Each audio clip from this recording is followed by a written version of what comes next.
This video contains images and content generated or assisted by artificial intelligence. The captain's hand clenched around the plastic cuffs as the jet lurched in violent turbulence, but his glare never left the woman he had forced into the jump seat. "You'll answer for this when we land," he hissed, unaware that outside an army of black Range Rovers and aviation officials was already assembling for him, not her. Sarah trembled nearby, the assaulted flight attendant he refused to protect. The humiliated passenger sat bound, calm, almost pitying. Sterling thought he was punishing a nobody. What he didn't know was that the nobody had the power to end his entire career before the wheels even touched the runway. The rain at Tetborough Airport was coming down in sheets, drumming a restless rhythm against the sleek aluminum skin of the Bombardier Global 7500. It was a magnificent machine, a $75 million masterpiece of aerospace engineering, capable of flying from New York to Tokyo without stopping for breath. Inside the cabin, the air was cool and smelled faintly of bergamot and expensive leather. Dr. Elena Ross shifted in the buttery softness of seat 1A, the primary VIP seat on the starboard side. She pulled the hood of her oversized grey sweatshirt further over her head. To the untrained eye, the sweatshirt looked like something picked up from a discount rack. In reality, it was a bespoke Vunia wool blend from Laura Piana, costing more than most people's first cars. But Elena didn't dress for the gaze of others. Not anymore. She was exhausted. The last 72 hours had been a blur of boardrooms, hostile takeovers, and endless stacks of legal documents in a high-rise in Manhattan. The acquisition of Vanguard Aviation, a premier charter airline servicing the global elite, had been finalized in secret at 3:00 a.m. that morning. The ink was barely dry. Elena hadn't slept. She had booked this flight under her maiden name, Davis, specifically to avoid fanfare. She wanted to see how her new company operated when they didn't know the boss was watching. She wanted quiet. She wanted a glass of sparkling water, a blanket, and 6 hours of silence until they reached London. "Can I get you anything to start, Miss Davis?" Elena looked up. A young flight attendant, her name tag reading Sarah, was standing there with a hesitant but warm smile. Sarah looked tired too, the kind of tiredness that comes from walking on eggshells. "Just some sparkling water with lime." "Please, Sarah," Elena said softly. "And if we could keep the cabin lights dim, I'd appreciate it." "Of course," Sarah whispered, moving with the grace of someone trained to be invisible. Elena closed her eyes. She was 34 years old, a black woman with a doctorate in aerospace engineering from MIT, and a portfolio of patents that had revolutionized drone battery efficiency. She had built her wealth from the ground up, fighting for every inch of respect she had ever garnered. But here in the quiet of the cabin, she didn't feel like a titan of industry. She just felt heavy. The peace lasted exactly 4 minutes. The sound of heavy footsteps coming up the air stairs shattered the calm. A loud, booming laugh echoed from the galley, followed by the deep, authoritative baritone of a man who loved the sound of his own voice. "I'm telling you, Greg, the turbulence over the Atlantic is going to be choppy, but I'll smooth it out. I always do. It's good to have you on board." Elena didn't open her eyes, hoping the noise would pass. It didn't. Captain Marcus Sterling stepped into the main cabin, his uniform pressed to military precision, the gold stripes on his epaulettes catching the dim light. He was a man in his late 50s, with silver fox hair and a jawline that had likely charmed wealthy widows for decades. He was the chief pilot of Vanguard Aviation, a man who treated the aircraft as his personal thief. Behind him walked a man in a loud, checkered suit, Greg Holloway. Elena recognized him instantly from the tabloids. Holloway was a hedge fund manager, known for high-risk gambling and even higher volume tantrums. He was also, unfortunately, a frequent flyer with Vanguard. "I appreciate you squeezing me in, Marcus Holloway," said, slapping the pilot on the back. "My own jet is grounded in Miami for maintenance." Nightmare. Absolute nightmare. "Don't worry about it, Mr. Holloway," Sterling said, his voice dripping with siphancy. "We always have room for our Platinum members. I'll make sure you get the best spot. The Global 7500 is a beauty." Sterling scanned the cabin.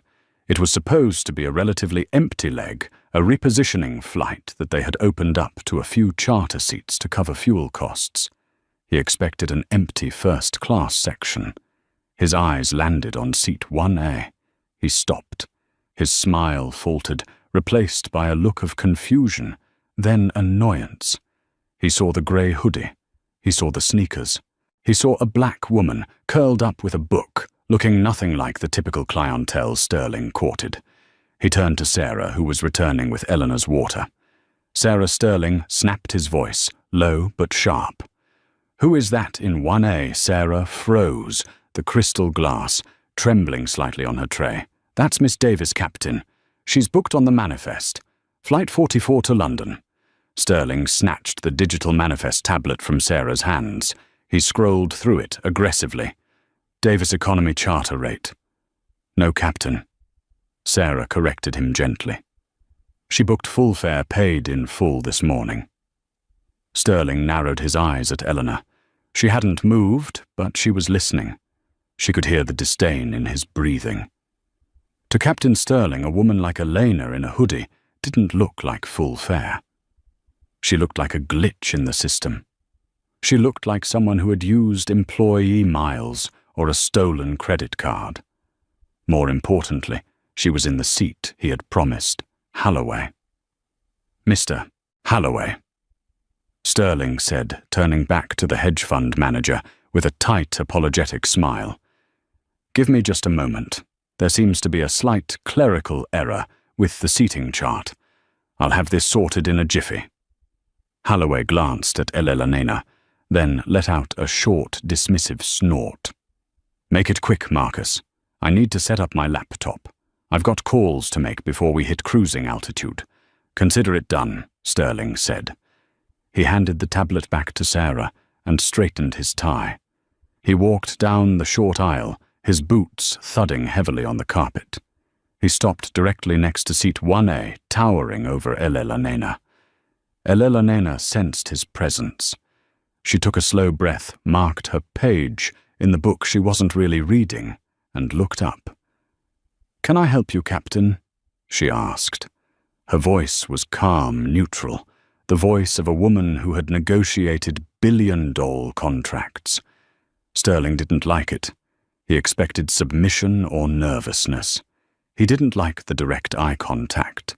"Ma'am," Sterling began, not bothering to use her name. "I'm afraid there's been a mistake with your booking." Elena raised an eyebrow. "A mistake? I have my boarding pass right here." "Not that kind of mistake," Sterling said, waving a hand dismissively. "This seat 1A, is technically reserved for our Platinum status members. It's an operational requirement for weight and balance on this specific flight path." It was a lie, a blatant, lazy lie. Elena knew the weight distribution schematics of the Bombardier Global 7500 better than the engineers who built it. A 130-lbit woman moving 3 rows back would make absolutely zero difference to the aircraft's center of gravity. Weight and balance. Elena repeated, a dry smile touching her lips. "Is that so? I wasn't aware the Global 7500 was so sensitive." Sterling's jaw tightened. He wasn't used to passengers talking back, especially not ones who looked like her. "It's a complex aircraft, Mum. You wouldn't understand the technicalities. The point is, I need you to move to seat 4D. It's just as comfortable back near the galley." Seat 4D was the jump seat near the lavatory. It was definitely not just as comfortable. "I paid for this seat," Captain Elena said, her voice dropping an octave, becoming colder. "I selected it specifically. I'm not moving." Sterling let out a huff of air, crossing his arms. He looked back at Holloway, who was checking his Rolex impatiently. Sterling needed Holloway's tip. He needed the connection. He wasn't going to let this nobody ruin it. "Look, Miss Davis," Sterling said, looking at the manifest again, as if checking for a criminal record. "Let's not make this difficult. We have a VIP guest on board today who requires the workspace provided by seat 1A. As the captain of this vessel, I have the authority to reassign seating for the safety and comfort of all passengers. Now grab your bag." Elena didn't move. She stared at him, studying the arrogance etched into the lines of his face. She saw a man who had never been told no by someone he deemed beneath him. "You are ordering me to move," Elena clarified. "Not for safety, but because you want to give my paid seat to your friend." "I am ordering you to move." Sterling leaned in his voice, dropping to a menacing growl. "Because I am the captain, and on this plane, what I say is law.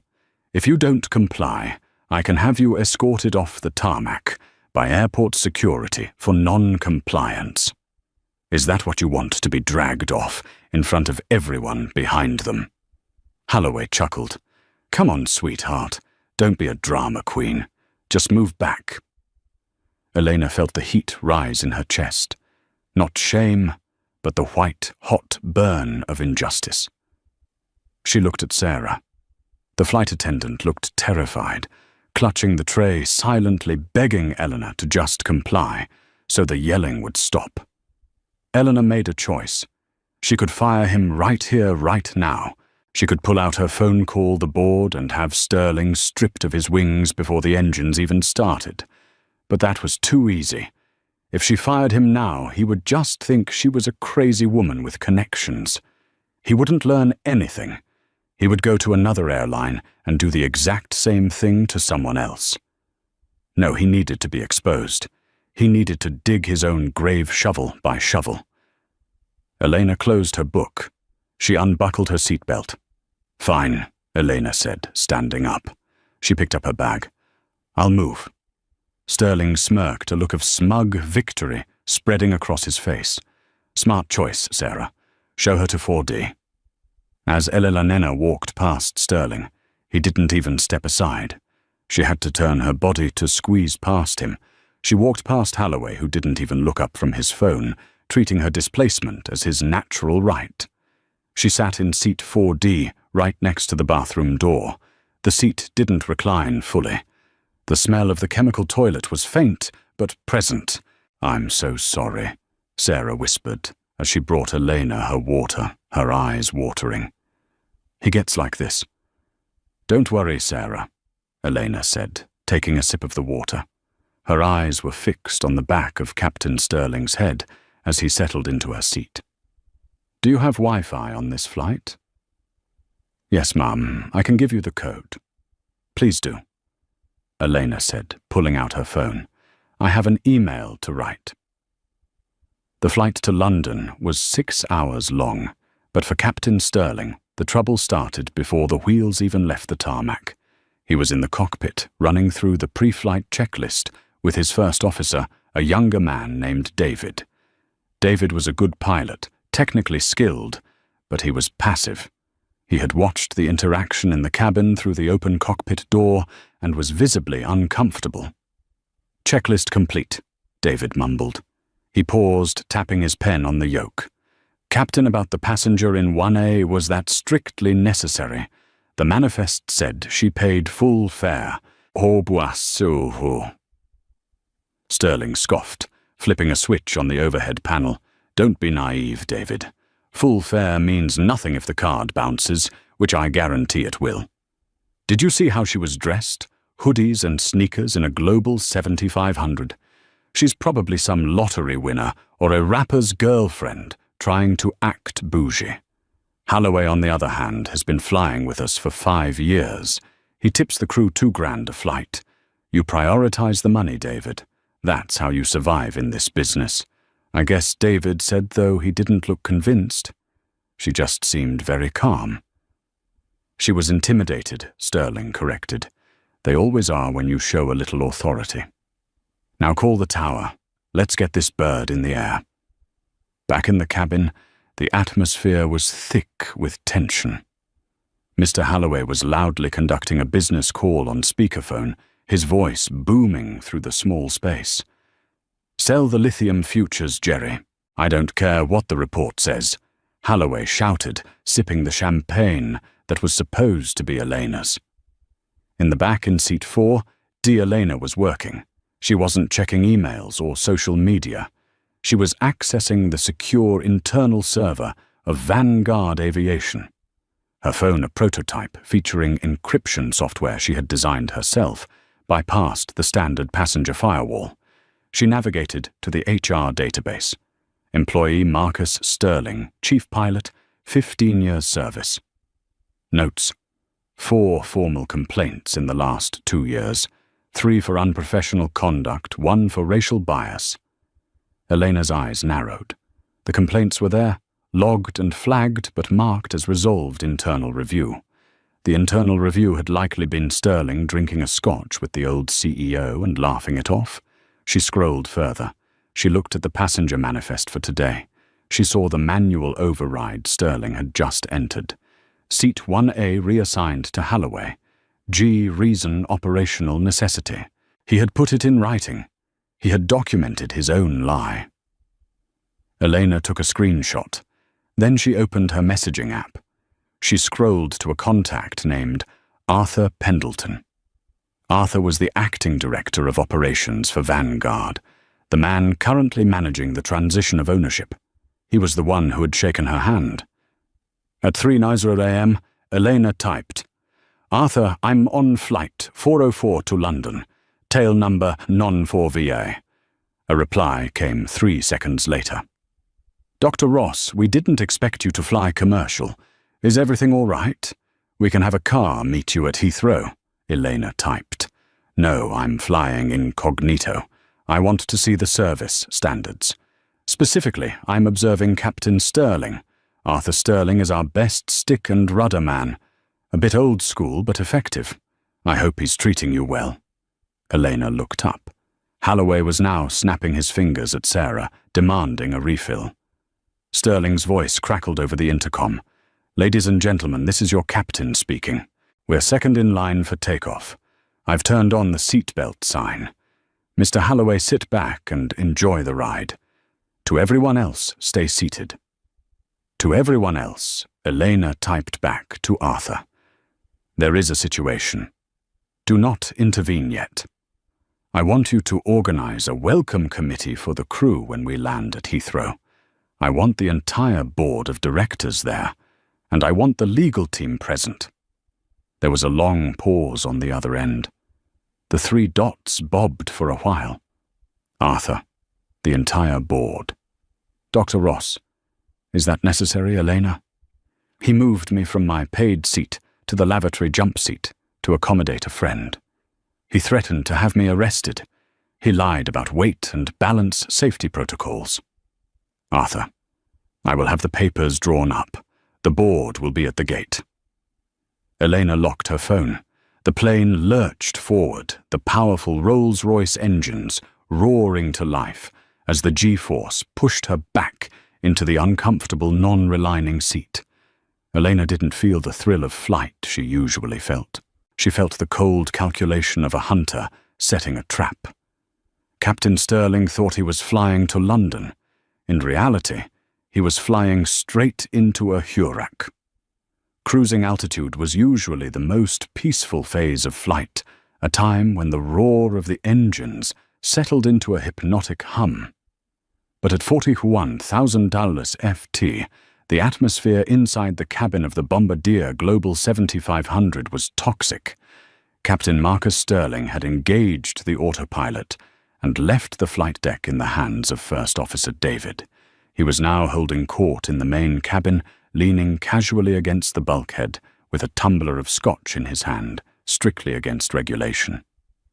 But Sterling wrote the regulations at Vanguard, or at least he acted like he did. Greg Holloway had kicked off his shoes. His feet, clad in bright purple socks, were propped up on the ottoman of seat 1A, Eleanor's seat.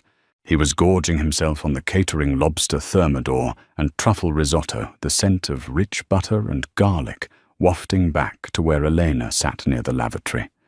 You know, Marcus Holloway said his mouth half full. I was worried when I heard the rumors. They say Vanguard got bought out. Some tech conglomerate.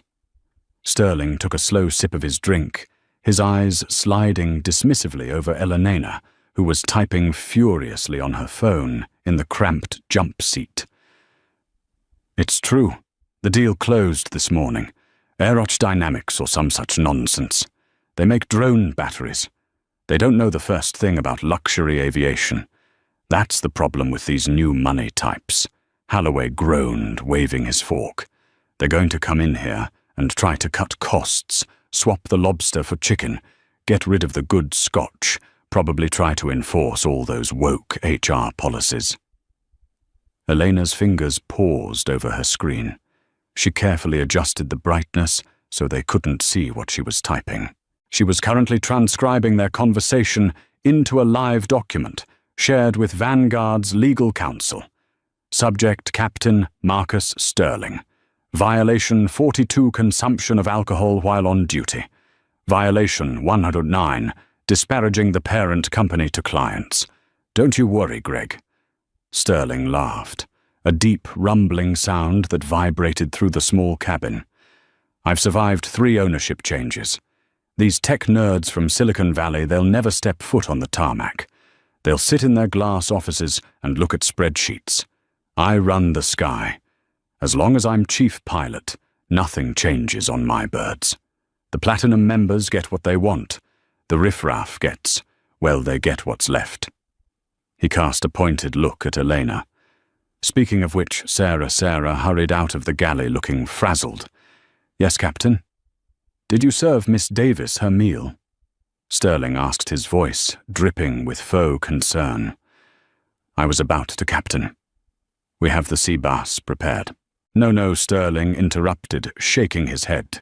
We can't waste the sea bass. We might need a second serving for Mr. Holloway if he's still hungry later. It's a long flight to London. Give her the crew meal, the boxed sandwich. Sarah's face went pale. But Captain Miss Davis paid for the full catering package. It's in her profile. Sterling's expression darkened instantly. The charm evaporated, replaced by the cold, hard stare of a bully. Are you deaf, Sarah? I said. Save the base. It's a weight distribution issue. We need to conserve the high-density items. Give her the sandwich. Elena watched Sarah's hands tremble. The flight attendant looked like she was about to cry. She looked at Elena, her eyes begging for forgiveness. Elena caught Sarah's eye and gave a nearly imperceptible nod. It's okay. Do it. Sarah retreated to the galley and returned a moment later with a plastic-wrapped turkey sandwich on a paper plate. She placed it on Elena's tray table with shaking hands. I'm so sorry, she mouthed silently. Elena didn't look at the sandwich. She looked at Sterling. Captain. Elena said, her voice cutting through the noise of Holloway's chewing. Is it standard Vanguard policy to deny paid services to passengers based on the pilot's personal preference? Sterling turned slowly. He looked amused that the mouse was squeaking again. It is standard policy. Sterling lied smoothly, that the captain's discretion regarding resources is absolute. If you don't like the sandwich, you're welcome to fast. It might do you some good. Holloway roared with laughter, slapping his knee. Oh, that's rich, Marcus. That's rich. Elena felt a cold fury settling in her stomach, heavier than any meal. It wasn't the insult to her appearance that stung. She had faced worse. It was the absolute, unchecked corruption. This man believed he was untouchable. He believed the plane was his kingdom. You know, Elena said, her voice steady and dangerously calm. The new owner's aerodynamics, I've read about them. Their CEO, Dr. Ross, is known for being quite hands-on. She specializes in efficiency and purging redundant malfunctioning parts. Sterling scoffed. Dr. Ross, a woman. He rolled his eyes at Holloway.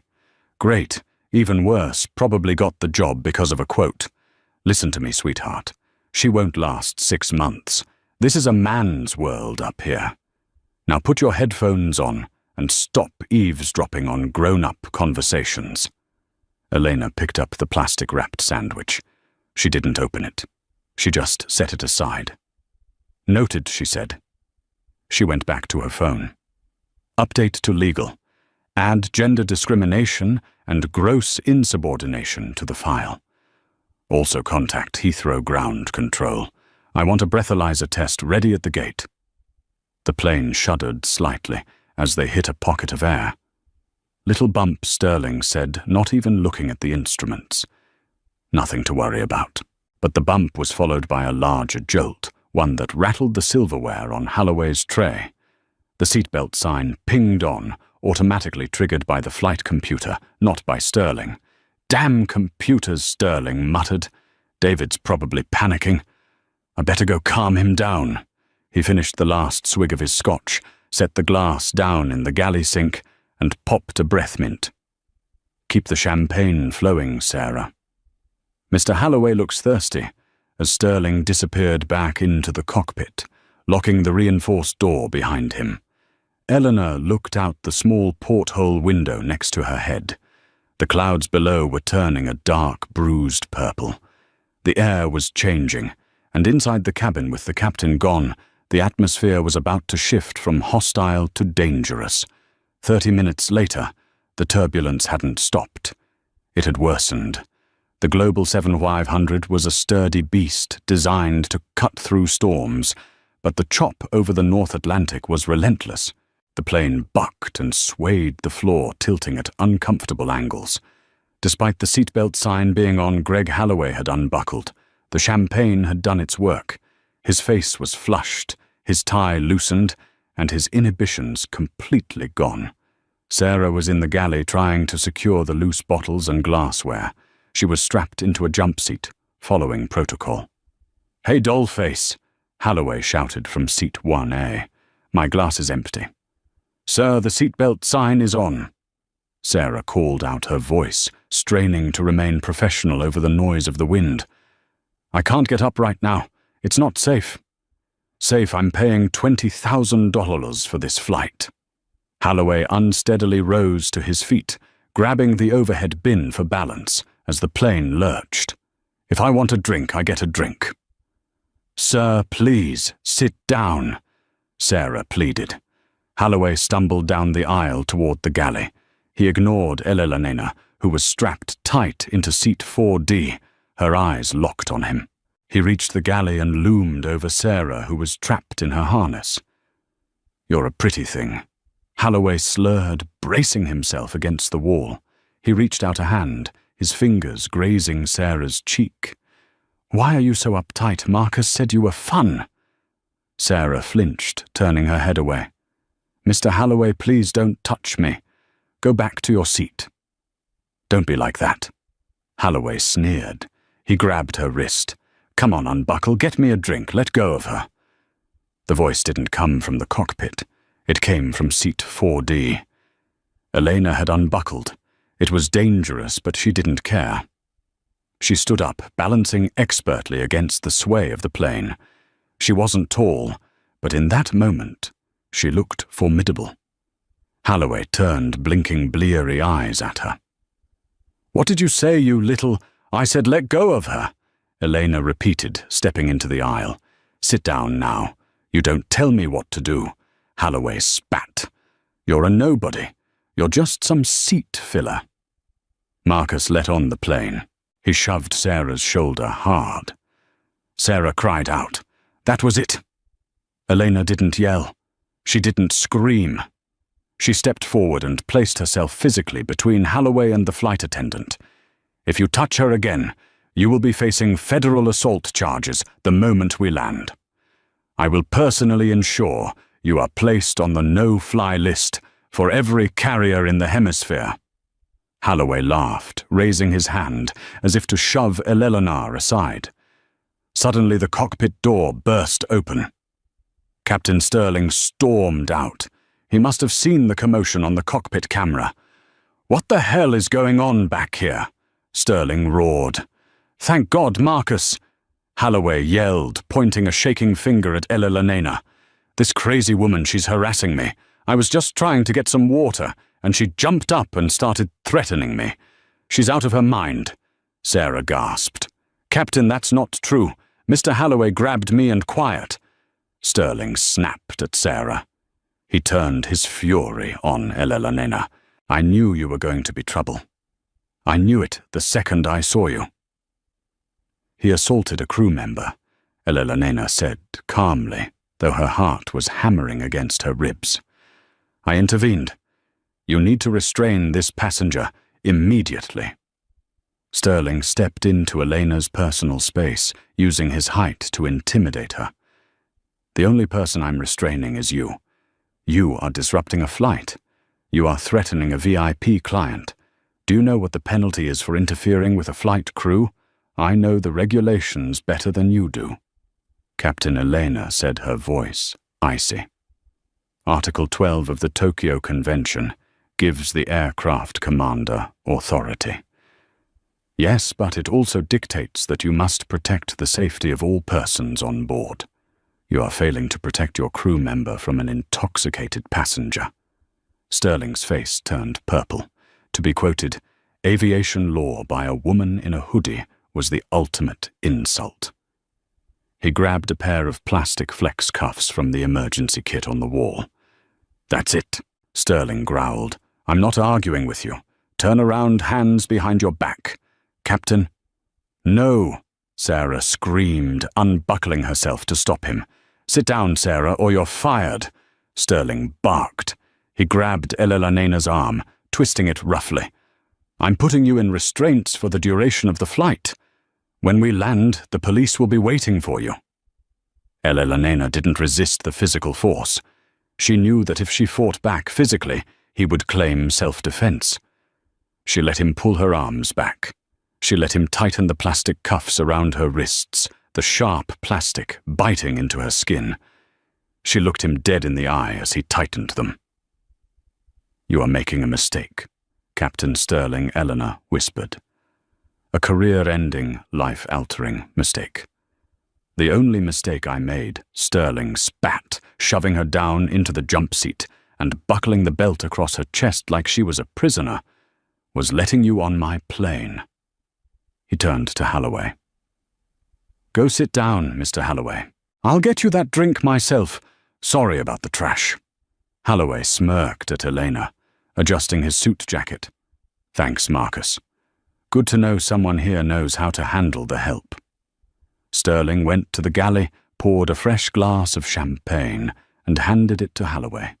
Then he returned to the cockpit, slamming the door shut. Elena sat in the jump seat, her hands bound behind her back, the humiliation burning her face. Sarah was weeping silently in the galley seat, afraid to move. "Miss Davis," Sarah whispered. "I'm so sorry. I'm so sorry." Elena took a deep breath. She shifted her wrists. The cuffs were tight, but she could still feel her fingers.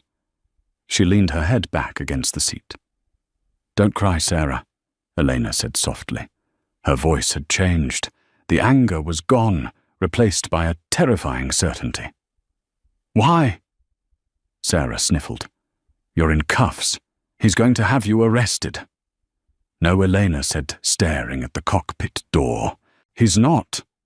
She shifted her position, wincing as the plane dropped another Surdor-0Ft in the turbulence.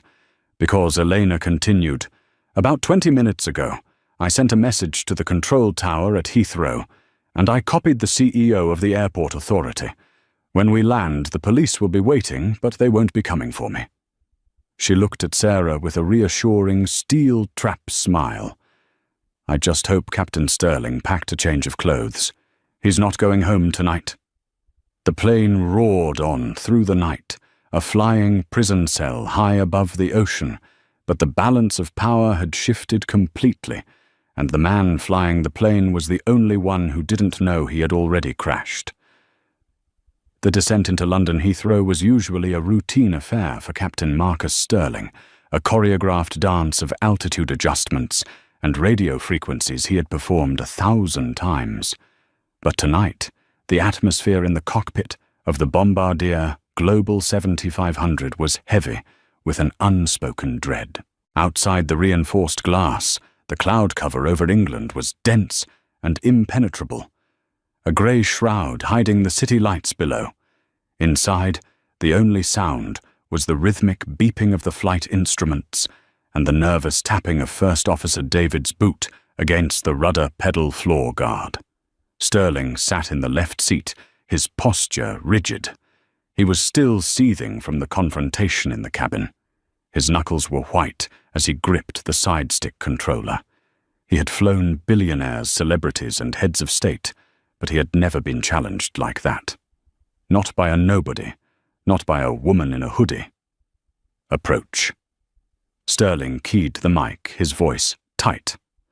Vanguard 4004, establishing localizer for runway 27 right, requesting priority taxi to the signature flight support terminal upon landing. We have a security situation on board.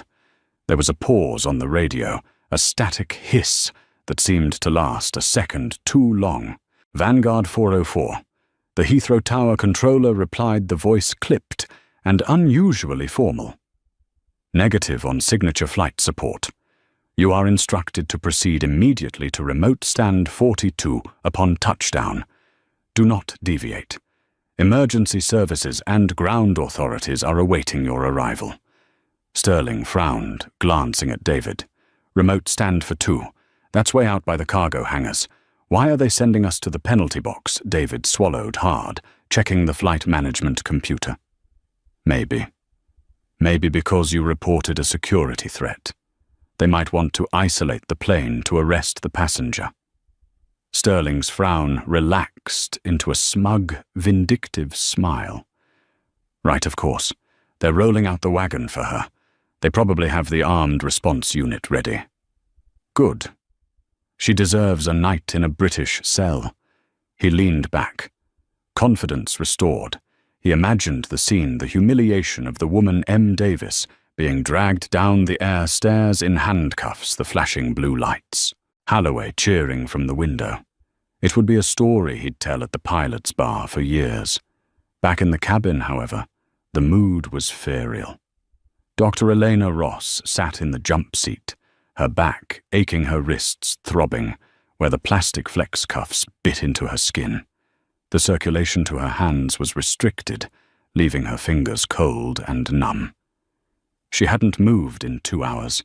She hadn't asked for water. She hadn't asked to use the restroom. She sat with the stoic stillness of a statue. Her eyes closed, her breathing deep and controlled. She wasn't sleeping. She was calculating. Every minute she sat in these restraints added another 0 to the lawsuit. Every minute added another layer of negligence to Stirling's file. She was mentally drafting the press release that would announce the restructuring of Vanguard's flight operations.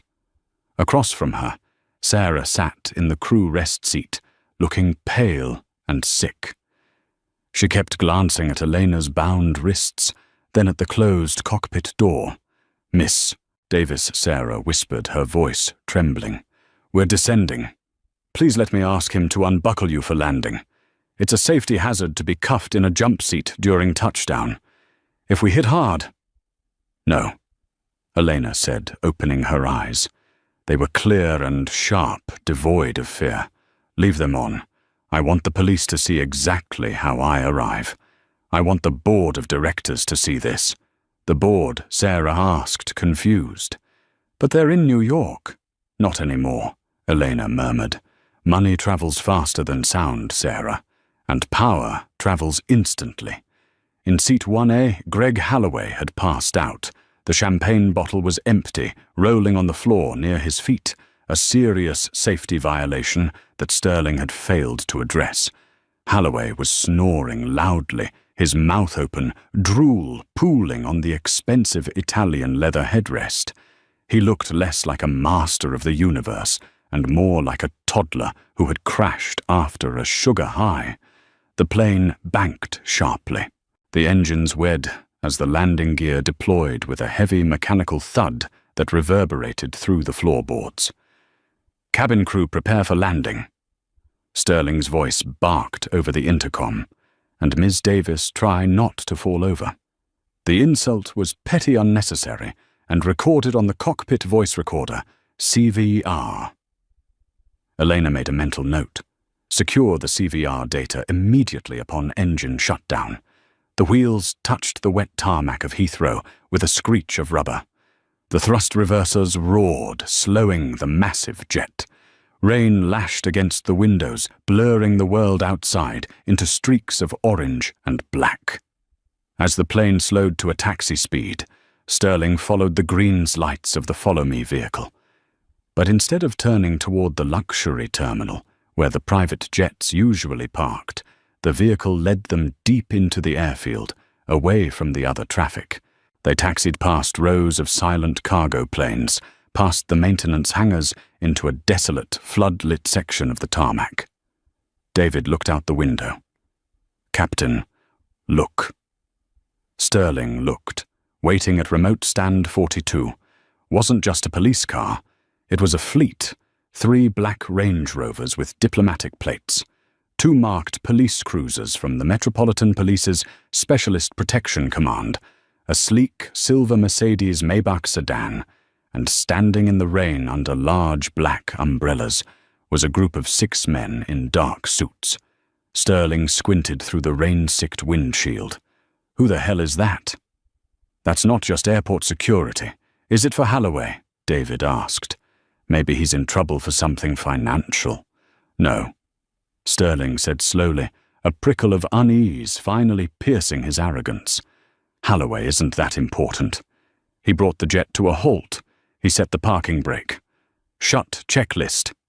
Sterling ordered his voice, lacking its usual bluster.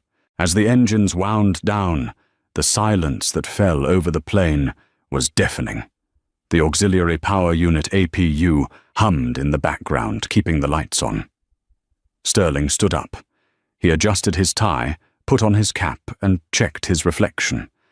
He had to look the part. He was the captain. He was the authority.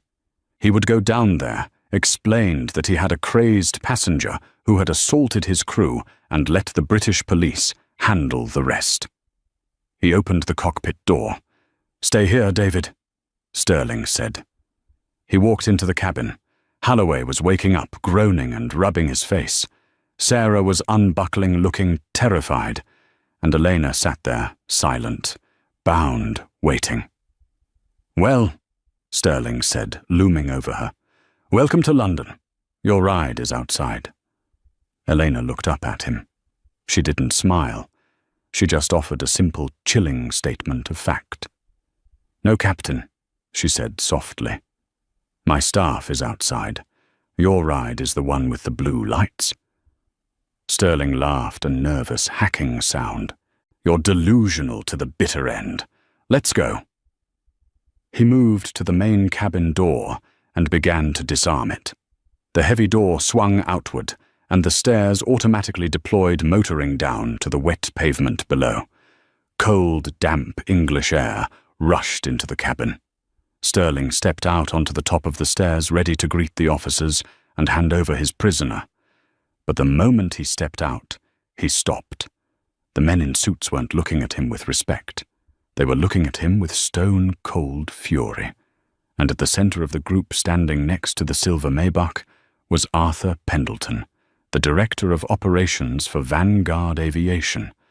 And standing next to Arthur was Sir Julian Thorne, the Chairman of the European Aviation Safety Agency.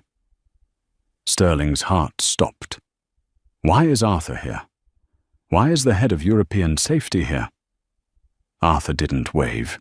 He didn't smile. He simply gestured to the police officers. 2 officers in tactical vests marched up the stairs, pushing past Sterling, without even acknowledging him. They entered the cabin. Sterling turned, panicked. "Officers, she's in the back, restrained. She's dangerous." The officers ignored him. They went straight to the jump seat. "Mum," the lead officer said, his voice gentle and respectful.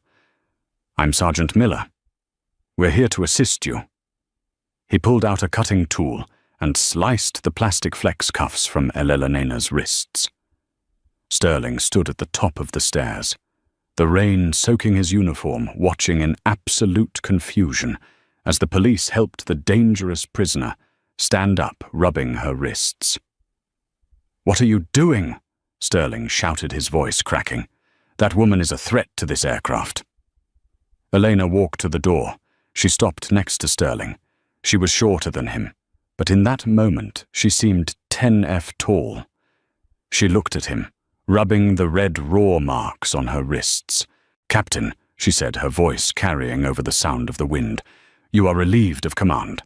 The descent into London." Heathrow was tense. Captain Sterling expected a routine taxi to the VIP terminal, but the tower had other plans. "Vanguard 404. The controller's voice crackled unusually sharp. "Proceed immediately to remote stand 42. Do not deviate. Authorities are awaiting your arrival." Sterling smirked at his first officer, David. "See, they're rolling out the wagon for her. She's going straight to a cell." He imagined the satisfaction of seeing the woman in the hoodie dragged away in handcuffs. He taxied the jet to a desolate corner of the airfield, far from the luxury terminals. But as the landing light swept over the wet tarmac, Sterling's smile faltered. Waiting at the stand wasn't just a police car. It was a fleet. 3 Range Rovers, 2 tactical police cruisers, and a silver Mercedes Maybach. Standing at the center of a group of men in suits was Arthur Pendleton, the Director of Operations for Vanguard Aviation. Beside him stood Sir Julian Thorne, the Chairman of European Aviation Safety. "Why is the board here?" David whispered, terrified. "Must be a serious security breach," Sterling muttered, unnerved. He shut down the engines and opened the cabin door. He stepped onto the air stairs, rain lashing his face, ready to play the hero. "Arthur, glad you're here. The prisoner is in the back." She assaulted the crew. Arthur didn't smile. He didn't wave. He simply gestured to the police. 2 officers marched up the stairs, pushing past Sterling without a word. They entered the cabin and went straight to the jump seat, where Dr. Elena Ross sat bound in plastic flex cuffs. "Mum," the sergeant said, gently cutting the restraints. "We're here to assist you." Sterling's jaw dropped. "What are you doing? She's dangerous." Elena stood up, rubbing her raw wrists. She walked to the door and stopped next to Sterling. She looked him dead in the eye. "Captain," she said, her voice cutting through the wind, "you are relieved of command. You don't have the authority." Sterling sputtered. Arthur Pendleton stepped forward from the tarmac, his voice trembling with suppressed rage. "Captain Sterling, shut up. This is Dr. Elena Ross, founder of Aerotech Dynamics, and as of 3 a.m. this morning she is the sole owner and chairwoman of Vanguard Aviation." Sterling felt the world tilt. He looked at the hoodie. He looked at the sneakers. "Owner," he whispered. "That's right," Elena said, stepping closer. "I own the fuel, the engines, and the contract you signed. If you had known who I was, you would have treated me with respect. But because you judged me by my clothes, you treated me like garbage. You put your boss in handcuffs because your ego couldn't handle a black woman telling you no." Behind them, Greg Holloway stumbled out, half drunk. "Marcus, get my bags. I have a car waiting." "Mr. Holloway," Elena said, her voice icy, "you do not have a car waiting. You have a ban waiting." "Who is this?" Holloway sneered. "She's the owner, you idiot," Sterling hissed. Holloway froze. "Arthur," Elena commanded, "cancel his return ticket. Refund his money. I don't want it. And place him on the permanent no-fly list. If he sues, release the cockpit voice recordings of him assaulting the flight attendant to the press. Holloway turned pale. He looked at the silent police officers, realized he was beaten, and fled into the rain, dragging his own luggage. Elena turned back to Sterling. "You are fired for cause effective immediately. Gross misconduct and endangerment." "My license," Sterling stammered. "I have 30 years," she turned to the man from the safety agency. "Sir Julian Captain Sterling." Sir Julian said grimly, "I am suspending your license, pending a full investigation." "You are grounded indefinitely." Sterling was escorted away by police, stripped of his dignity and his career in minutes. Eleanor turned to the plane door. Sarah, the flight attendant, stood there shaking. Sarah Elena said softly, "You tried to stop him. You are not in trouble. Take 2 weeks paid leave. When you return, you're promoted to lead cabin trainer. We need people who know that respect isn't just for men in suits." Sarah sobbed with relief. "Thank you, Dr. Ross." Elena walked down the stairs to the waiting Maybach. She looked back at the jet, a beautiful machine tainted by an ugly culture. "Arthur?" she said, ducking into the car painted black. New era, new rules. The rain over London had stopped, replaced by a cold grey dawn. Inside the presidential suite of the Seavoy, Dr. Elena Ross sat with her legal team. She wasn't just there to rest. She was there to balance the scales. "The press release is ready," her lawyer said. "We're announcing the restructuring of Vanguard Aviation and regarding Holloway Capital." Elena took a sip of tea, her expression unyielding.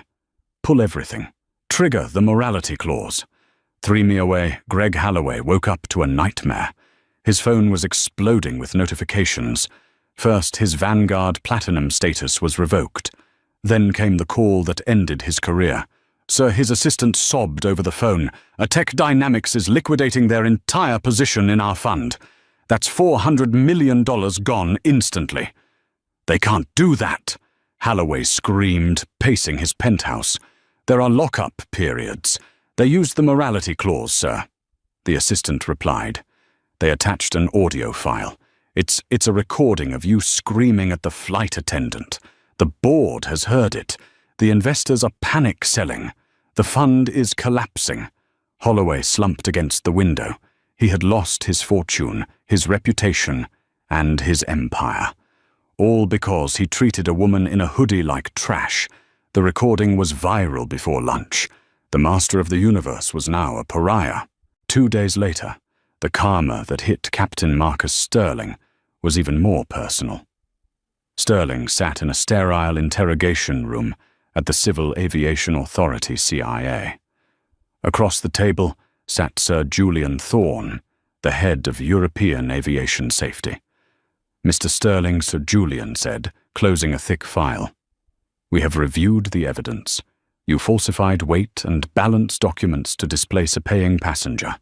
You consumed alcohol within 8 hours of duty, and you unlawfully restrained the owner of the airline."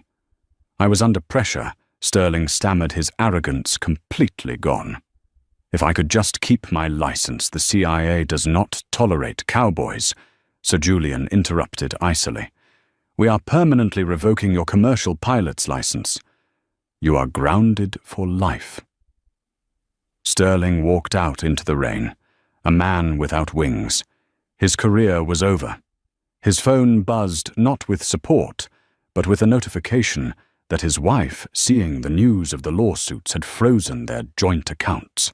He sat in his car and wept, realizing he had destroyed 30 years of work in 6 hours of prejudice. 6 weeks later, the atmosphere at Teterboro Airport was electric. A crowd gathered in the private hangar where a massive shape stood covered in silk. Dr. Elena Ross stepped up to the podium. She wore a tailored white suit, radiating authority. For too long, this airline was run by people who forgot the value of dignity, Elena announced. "That ends today." The silk sheet dropped. The crowd gasped. The old Vanguard logo was gone. The Global 7500 was now painted a sleek matte black with a striking gold tail. On the side, new letters gleamed. Aurora Aviation. Welcome to the new dawn. Elena smiled, where respect is the only currency that matters. She gestured to the front row. And leading our new service standards is Miss Sarah Jenkins. Sarah, wearing a sharp new uniform with head of cabin services pinned to her lapel, beamed through tears of joy. Minutes later, the new jet prepared for takeoff. In the cockpit, the former first officer, now Captain David Miller, ran the checklist. Elena walked onto the plane. She passed the galley and the jump seat where she had once been handcuffed. She walked straight to seat 1A, now upholstered in black leather. "Can I get you anything? Dr. Ross?" Sarah asked, placing a crystal glass of sparkling water on the tray. Elena looked up, her eyes warm. "Just a smooth flight, Sarah." As the engines roared to life and Aurora Aviation took to the sky, leaving the ghosts of Sterling and Holloway in the dust, Elena looked out the window. She had bought an airline to save time, but she had stayed to save its soul. Finally, she was exactly where she belonged, in the pilot seat of her own life. Never judge a book by its cover, especially when that book owns the library. Captain Sterling and Greg Holloway learned the hard way that arrogance is the most expensive luxury in the world. They thought their power allowed them to mistreat someone they viewed as lesser, but they discovered that true power doesn't need to shout. It moves in silence, and it strikes back when you least expect it. Dr. Elena Ross didn't just win a lawsuit. She dismantled a toxic culture and proved that dignity is a right, not a privilege. What would you have done if you were in Sarah's shoes? Have you ever seen someone treated poorly just because of how they were dressed? Let me know your stories in the comments below. I read every single one. If you enjoyed this story of justice served cold, please hit that like button. It really helps the channel. And don't forget to subscribe and ring the bell so you never miss a story. Thanks for watching.